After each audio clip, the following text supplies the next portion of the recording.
This episode is sponsored by SmartVestor. Connect with an investing pro for free at RamseySolutions.com/invest. You're listening to Ramsey Everyday Millionaires, where we talk investing, retirement, building wealth, and outrageous generosity. Let's get to the calls. I need some hope, John. Let's see if Cooper can provide that in Olympia, Washington. Cooper, what is going on? Hey, how's it going? I appreciate you taking the call. Absolutely. What's going on with you? Oh, I've got a hopefully a simple question you can answer. So I'm 21 years old, and I'm trying to figure out if I'm currently renting out a house. I'm trying to figure out if now is a good time to start looking at purchasing my own home, or it'd be better to increase my savings and whether invest the stuff I have now to maybe further my down payment. I'm kind of a little bit lost because I got a new job, and so I'm looking for what's the next step. Okay. Give us a little bit of your financial picture. Do you have any debt? I'm debt-free. I've got roughly like $25,000 in my savings account, and then I've got $31,000 in a CD loan that I'll be pulling out in January. And is 25? Is that your emergency fund?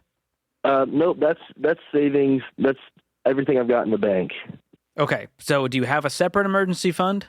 I do not have a separate emergency fund. Okay. Let's call that your emergency fund. Is that about 6 months of expenses for you? No, it's $25,000, and I spend roughly, $3,000 a month. So about a little 20. more, so $18,000. Okay. Yeah. So let's call 20 your emergency fund, and we're not going to touch that. That's not going to be part of this home buying process. So outside of 20, you have the other 5 plus the 31? Yep. And then I have $12,000 inside of a Roth, a Vanguard Roth IRA that I started 2 years ago. But now that with my new job, I have the option to use a Roth as my deferred comp. And so I've just been putting all my money into that rather than my Vanguard Roth. And I didn't know if that was something that I should pull out and use for that, because I'm not certain how much $12,000 over, a long period of time is going to help out. I mean, it would turn into a whole lot if you left it alone. I definitely would not unplug the growth and tap into that. I know there are some people say, hey, you can dip into your Roth and take out the contributions without penalty. I wouldn't do that in your shoes. You're a young guy. Okay. You got plenty of time for compound growth to do its thing. I would use future income and current savings for this home purchase, and you'll get there. What's your income? So it works a little different.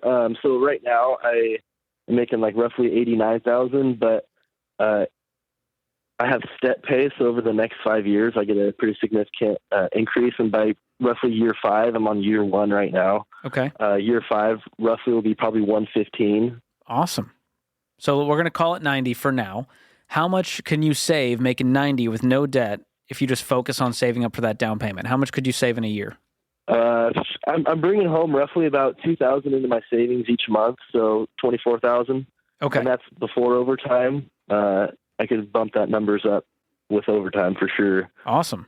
So if we take your 36, we add 24 over the next year, that brings you to a total of $60,000 you have for a down payment. Yeah. So what is your home?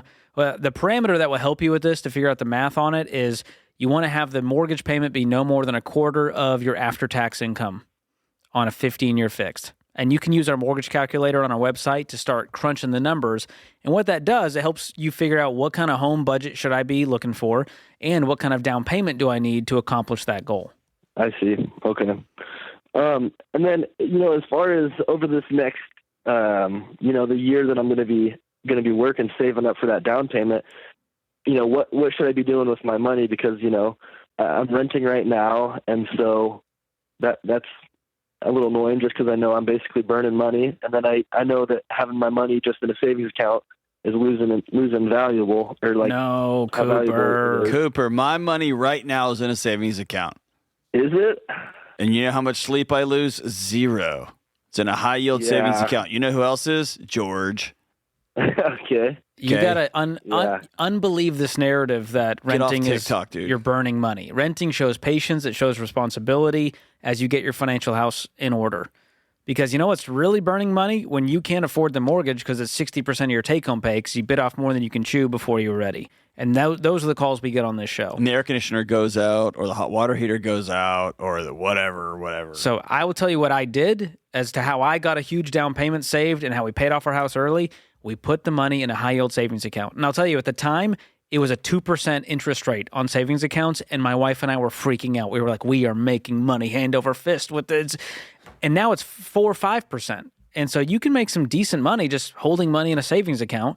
Don't invest it. Don't put it in a CD, locking your money away with penalties if you take it out early. Just put it in a high-yield savings account and be patient and sign the lease for another year as you continue to rent and save up more money. Okay. Ideally, I want you to put 20% down. I think for a young guy making really good money who's debt-free, you should be able to put 20% down, avoid that PMI, private mortgage insurance, and keep that payment to no more than a quarter of your take-home pay. Hey, Cooper, are you the first guy in your gang to make this kind of money? Yeah, I am. Okay. What about your family?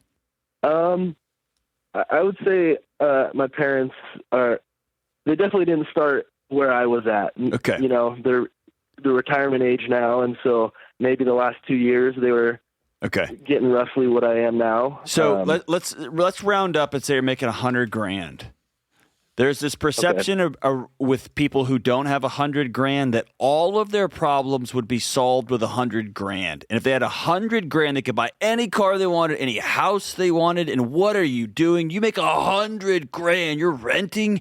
You're going to drive a used truck. You idiot. You make $100,000. If you want to be a millionaire, you got to slow down.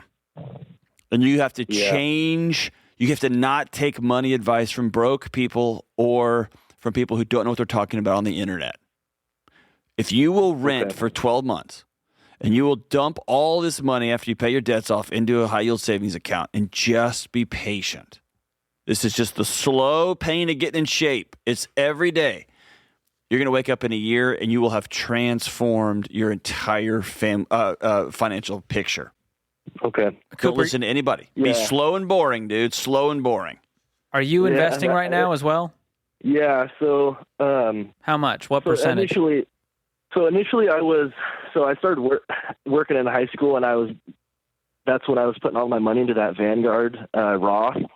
And then, from high school to essentially this last February where I got this new job, I just basically been, working 80 hours a week trying to boost my savings account as much as I can.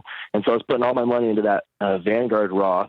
But now that I've got my new job, I'm just putting in $700 into my 457B. Okay. I say that because it could, if you're really jonesing to get a house, you can pause investing for a short time so that you have an extra $700 to put towards the savings goal. Yeah. If that's going to be a different period of time. I'm talking a year or two. How long is that? Yeah, no longer than a year or two. If it's going to be longer than 2 years to get this house, I would continue investing. And you can split the difference. Maybe you do $200 or $300. But if you're really jonesing for a house, which I would caution to have patience and do it when you're ready, that's an option to speed this process up because you're already working your tail off, man. You're crushing it. I'm proud of you. You're doing the right things. Just don't get distracted and be the tortoise, not the hare. Thanks for tuning in to Ramsey Everyday Millionaires. To learn more about investing, visit RamseySolutions.com/investing or click the link in the show notes. Ramsey Solutions is a paid non-client promoter of participating pros. Learn more at RamseySolutions.com/SmartVestor.